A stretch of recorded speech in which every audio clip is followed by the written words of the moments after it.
Shalom para pecinta firman Tuhan dimanapun Anda berada. Saat-saat seperti hari ini atau saat ini adalah saat yang sangat menyenangkan, di mana kita bisa membaca dan belajar firman Tuhan, dan Roh Kudus kiranya menolong kita untuk bisa memahami dan menerapkan dalam hidup kita sehari-hari. Hari ini kita tiba pada Injil Matius pasal 8, ayatnya agak panjang. Bisa saja saya baca satu ayat, tetapi mungkin kita akan kehilangan seluruh kisahnya. Itu sebabnya ada baiknya saya membaca keseluruhan. Mohon kesabaran Anda semua. Ayat yang kelima hingga ayat yang ke-13. Peristiwa tentang perwira di Kapernaum yang hambanya sakit. Matius 8 ayat 5 sampai 13. Ketika Yesus masuk ke Kapernaum, datanglah seorang perwira mendapatkan dia dan memohon kepadanya, "Tuan, hambaku terbaring di rumah karena sakit lumpuh dan ia sangat menderita." Yesus berkata kepadanya, "Aku akan datang menyembuhkannya." Tetapi jawab perwira itu kepadanya, "Tuan, aku tidak layak menerima Tuan di dalam rumahku. Katakan saja sepatah kata, maka hambaku itu akan sembuh. Sebab aku sendiri seorang bawahan dan di bawahku ada pula prajurit. Jika aku berkata kepada salah seorang prajurit itu pergi, maka ia pergi. Dan kepada seorang lain datang, maka ia datang. Ataupun kepada hambaku, kerjakanlah ini, maka ia mengerjakannya." Setelah Yesus mendengar hal itu, heranlah ia dan berkata kepada mereka yang mengikutinya, "Aku berkata kepadamu, sesungguhnya iman sebesar ini tidak pernah aku jumpai pada seorang pun di antara orang Israel. Aku berkata kepadamu, banyak orang akan datang dari timur dan barat dan duduk makan bersama-sama dengan Abraham, Ishak, dan Yakub di dalam kerajaan surga. Sedangkan anak-anak kerajaan itu akan dicampakkan ke dalam kegelapan yang paling gelap. Di sanalah akan terdapat ratap dan kertak gigi." Lalu Yesus berkata kepada perwira itu, "Pulanglah dan jadilah kepadamu seperti yang engkau percaya." Maka pada saat itu juga sembuhlah hambanya. Matius pasal 8 ayat 1 sampai 4 yang sudah saya bahas kemarin menceritakan bagaimana Yesus menerima, melayani dan menyembuhkan seorang kusta. Seorang kusta adalah orang yang dikucilkan, orang yang ditolak oleh dunia, orang yang dipandang rendah oleh masyarakat, namun Yesus toh melayani dan menjamah orang kusta. Kusta secara fisik.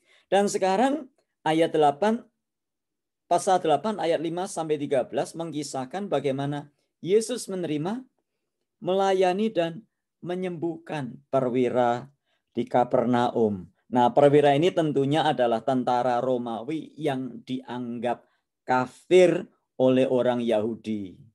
Kalau ayat 1 sampai 4 adalah orang yang najis secara fisik karena ada kusta. Dan sekarang ayat yang kelima sampai ayat yang ke-13 boleh dibilang orang ini dianggap sebagai bangsa atau dianggap sebagai orang dari bangsa yang najis secara rohani. Dan dari sini sesungguhnya kita sudah melihat bahwa Yesus menawarkan keselamatan, dan keselamatan itu tersedia bagi bangsa-bangsa non-Yahudi atau bangsa-bangsa yang disebut sebagai bangsa kafir melalui Yesus Kristus. Itu sebabnya salah kalau kita berpikir atau sebagian orang berpikir bahwa Yesus hanyalah membawa keselamatan bagi bangsa Israel. Yesus adalah dikhususkan untuk orang Israel, bukan bagi bangsa lain, bukan bagi bangsa Indonesia, bukan bagi bangsa di Afrika, bukan bagi bangsa di Amerika dan selanjutnya dan selanjutnya. Bahkan di beberapa kesempatan lain kita belajar firman Tuhan menyatakan bahwa Yesus datang bagi semua orang, baik Yahudi maupun non-Yahudi. Tadi ayat 5-13 ini. Lalu juga kita membaca di Matius pasal 15. Yesus menolong wanita Kanaan yang anaknya kerasukan setan. Di situ juga wanita tadi bukanlah orang Yahudi. Kemudian kita membaca Yohanes pasal 4. Yesus berbicara dengan wanita Samaria di sumur Yakub. Dia juga wanita bukan dari bangsa Yahudi. Bahkan sebelum naik ke surga pun, Yesus berpesan kepada murid-muridnya. Karena itu, pergilah, jadikanlah sekalian bangsa muridku. Pantata etne. Artinya, jadikanlah sekalian bangsa. Bukan terbatas kepada Israel. Jadi sekali lagi keliru kalau ada orang-orang yang memaksa argumennya dan berkata bahwa jangan ikut Yesus. Yesus itu hanya bagi orang Israel. Yesus adalah juru selamat bagi Anda dan saya. Siapapun kita yang mau percaya dan menerima Dia sebagai Tuhan dan Juru Selamat. Nah, mari kita teruskan. Perwira di Kapernaum ini menemui Yesus karena hambanya sakit lumpuh dan sangat menderita. Ayat 6. Lalu ayat 7, Yesus berkata bahwa dia hendak datang ke rumah dari perwira di Kapernaum ini. Tapi jawab dari perwira Kapernaum ini sangat mengagetkan. Dia berkata, aku tidak layak menerima Tuhan di rumahku. Jadi perwira, walaupun dia ini seorang perwira adalah kepala tentara Romawi yang membawakan 100 orang. Disebutkan dalam istilah aslinya centurion.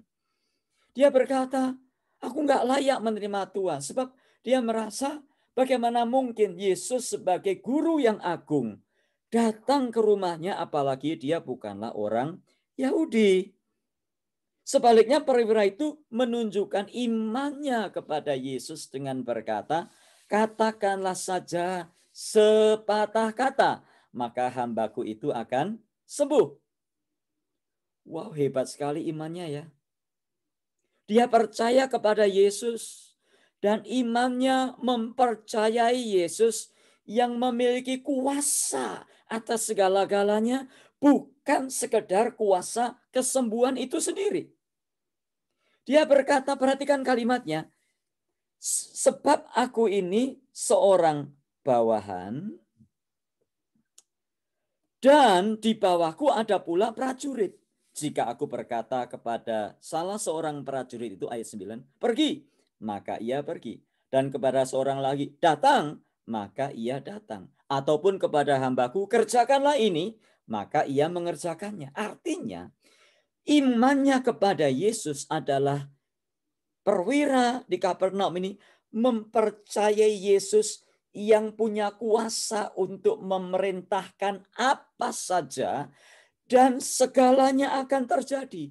Kalau begitu, perwira di Kapernaum ini mempercayai atau beriman kepada Yesus, iman yang seperti apa? Imannya kepada Yesus bukan separuh-separuh. Imannya kepada Yesus adalah iman yang bukan sekedar Yesus sanggup menyembuhkan. Kalau imannya adalah iman yang sekedar Yesus sanggup menyembuhkan, maka perwira ini akan mempersilakan Yesus ke rumahnya. Ya, Yesus biasanya menjamah orang yang disembuhkan. Ya, ayo mari silakan Yesus datang ke rumah saya. Tapi Yesus, perwira Kapernaum berkata, Yesus, katakanlah saja sepatah kata. Nah, kita melihat di sini bahwa perwira ini tidak memaksa Yesus melakukan sesuatu, tetapi kepercayaannya adalah kepercayaan yang mutlak kepada Yesus, yang berkuasa di atas segala sesuatu. Nah, perhatikan apa jawaban Yesus di ayat 10. Aku berkata kepadamu, sesungguhnya iman sebesar ini, terjemahan lainnya, iman seteguh ini, iman sejenis ini, iman seperti ini tidak pernah aku jumpai pada seorang pun di antara orang Israel. Apa sih yang dimaksud iman yang sebesar ini? Nah, bisa saja iman sebesar ini bisa ditafsirkan macam-macam. Apalagi kalau dikeluarkan dari konteksnya. Anda bisa memberikan definisi yang banyak sekali. Tetapi sekali lagi, saya masih setia dengan konteks dari ayat-ayat yang saya baca. Apa yang dimaksud dengan iman yang seteguh ini? Apa yang dimaksud dengan iman sejenis ini? Apa yang dimaksud dengan iman yang seperti ini? Jawabnya ada di ayat 11 dan ayat 12. Yesus berkata, aku berkata kepadamu, banyak orang akan datang dari timur dan barat dan duduk makan bersama-sama dengan Abraham, Ishak, dan Yakub di dalam kerajaan surga. Sedangkan anak-anak kerajaan itu akan dicampakkan ke dalam kegelapan yang paling gelap. Di sanalah akan terdapat ratap dan kertak gigi. Seringkali kita tergoda pada waktu kita membaca ayat 10 di mana Yesus berkata, iman sebesar ini tidak pernah aku jumpai pada seorang pun di antara orang Israel. Kita tergoda lari kepada ayat sebelumnya, ayat yang ke-9. Tetapi seringkali kita lupa ayat 11 dan ayat 12 memberikan jawaban tentang iman sebesar ini, iman yang seperti apa. Jadi perwira di Kapernaum ini adalah seseorang yang percaya kepada Yesus, bukan sepotong-sepotong. Bukan percaya kepada Yesus yang hanya mampu menyembuhkan hambanya, tapi dia juga percaya, terutama percaya kepada Yesus sebagai Tuhan. Apabila dia Tuhan, maka dia maha kuasa. Dia bisa menyembuhkan hambanya dari mana saja. Kalau Yesus adalah Tuhan, maka dia maha kuasa. Dia bisa menyembuhkan hambanya dengan cara apa saja. Ingat ayat 1 sampai ayat 4. Orang yang sakit kusta berkata, Tuhan, jika Tuhan mau, engkau dapat menyembuhkan aku. Tetapi yang lebih penting adalah Yesus bukan sekedar menyembuhkan sakit penyakit hambanya. Yang lebih penting adalah Yesus menyembuhkan perwira itu. Hambanya memang sakit lumpuh, tapi perwira ini sakit rohani dan dia disembuhkan oleh Tuhan di tempat itu juga, saat itu juga, karena perwira ini percaya kepada Yesus. Ini loh yang lebih penting. Kesembuhan jiwa, kesembuhan spiritual kita ini jauh lebih penting daripada sakit penyakit jasmani yang dialami oleh hamba perwira tadi. Apa sih artinya kesembuhan fisik? Kesembuhan fisik penting, tetapi apalah artinya kesembuhan fisik yang hanya sementara di dunia, sementara rohaninya tidak sembuh dan dicampakkan ke dalam kegelapan yang paling gelap. Ingat konteksnya berbicara banyak orang akan datang dari timur dan barat, duduk makan bersama-sama dengan Abraham, Ishak, dan Yakub di dalam kerajaan surga. Siapa mereka? Bangsa-bangsa kafir. Siapa mereka? Bangsa-bangsa yang tidak mengenal Allah sebelumnya, bukan bangsa Yahudi tentunya. Ini yang dimaksud Yesus.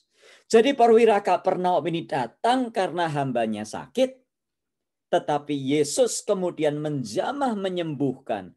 Bukan sekedar menyembuhkan hambanya yang sakit, tapi yang paling utama adalah Yesus menyembuhkan perwira di Kapernaum ini sembuh dalam artian secara rohani. Yang tadinya rohaninya sakit, dia tidak mengenal Kristus, dia bukan pengikut Kristus, tetapi kemudian dia menyembah Kristus. Dan kalau kita belajar sejarah gereja, pertobatan tentara-tentara Romawi menjadi sangat penting bagi penanaman gereja dan pertumbuhan gereja pada masa itu. Nah, sejenis atau seperti apa iman kita kepada Yesus sampai hari ini?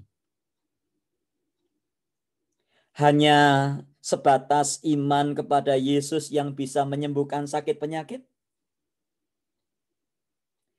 Kalau kita hanya sampai sebatas itu, maka kita akan kecewa. Karena tidak selalu hal itu terjadi.